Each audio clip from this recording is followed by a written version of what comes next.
domin ƙarin ruwan maniyyi. Assalamu alaikum ƴan uwana maza da mata, barkanmu da sake saduwa da ku a cikin wani sabon shirin namu. Idan wannan shi ne zuwanku na farko, kada ku manta ku danna mana alamar nan ta subscribe, in kuma kun danna mana da can baya yanzu abin da muke buƙata shi ne ku danna mana alamar nan ta like a kan bidiyo ɗinmu, mun gode. A yau dai mun kawo muku haɗin da za ku yi domin ganin cewa an samu ƙarin ruwan maniyyi.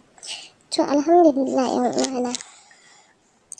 ‘yan uwana da yawa suna yawan tambaya ta maganin da zai ƙara ruwan maniyyi ga masu ƙarancinsa ko waɗanda nasu ya tsinke. To insha Allahu ga wata hanya wacce za ta taimaka matuƙa. A samu dabino, a ɓare shi, a cire ƙwallon cikinsa, sai a jiƙa shi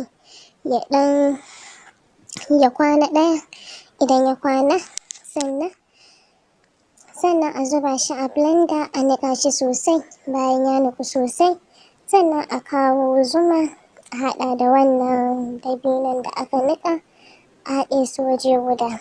Bayan an haɗe su waje guda, amma kar ya yi kauri sosai, an fi son shi ya ɗan yi ruwa-ruwa haka.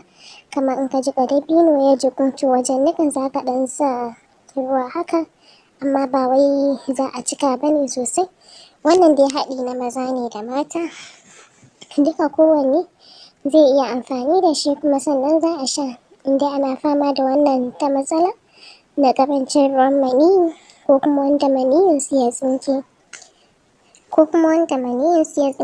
To insha Allahu rabbi in suka yi amfani da wannan haɗin za a samu biyan buƙata. To idan aka niƙa wannan dabinon, za a zo ne a haɗa shi da zuma, za a haɗe su waje guda.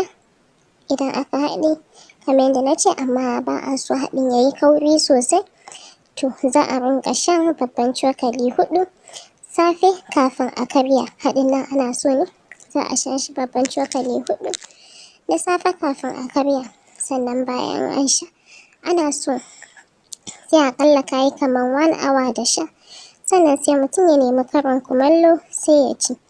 Sannan kuma cokali 4 da yamma, haka har na tsawon sati 2. Sannan yawan cin miyar kuɓewa ma yana ƙara ruwan maniyyi. Hakan nan cin kifi ma yana taimakawa, motsa jiki ma haka. Duka waɗannan ababe ne da suke taimakawa domin ganin cewa an samu ƙarin ruwan maniyyi.